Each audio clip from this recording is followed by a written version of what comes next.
विचार करा, जगात एक असं कापड आहे ज्यावर क्रुसावर चढलेल्या व्यक्तीची प्रतिमा दिसते आणि अनेक लोक त्याला मानतात येशू ख्रिस्ताचं कफन. या कापडाला श्राउड ऑफ ट्युरिन म्हणतात. पण प्रश्न असा आहे की हे कापड खरंच 2000 वर्षपूर्व जुनं आहे की मध्ययुगात बनलेलं एक रहस्य. या कापडाची पहिली नोंद फ्रान्समध्ये 1354 साली आढळली आणि त्यानंतर इटलीतील ट्युरिन शहरात हे ठेवण्यात आलं. म्हणजे तब्बल येशू ख्रिस्ताच्या काळानंतर 1300 वर्षांनी हे इतिहासात दिसायला लागलं.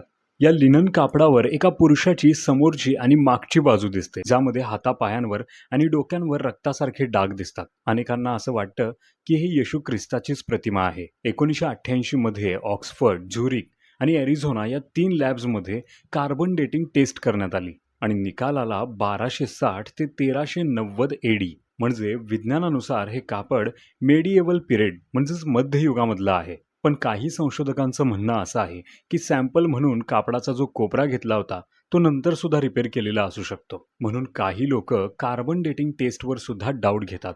पण 1988 मध्ये झालेली कार्बन डेटिंग टेस्ट हीच वैज्ञानिक बक्कळ पुरावा मानली जाते. पण एका बाजूला श्रद्धा काहीतरी वेगळंच सांगते आणि एका बाजूला विज्ञान काहीतरी वेगळंच सांगतं. पण या सगळ्यामध्ये खरं उत्तर अजूनही निश्चित झालेलं नाहीये. तर तुम्ही या श्राउड ऑफ ट्युरिन म्हणजेच या कापडाबद्दल जर माहिती घेतली असेल किंवा व्हिडिओ पाहिला असेल तर तुम्हाला काय वाटतं हे कमेंटमध्ये नक्की सांगा. आणि अशाच वेगवेगळ्या व्हिडिओसाठी आम्हाला सबस्क्राईब जरूर करा.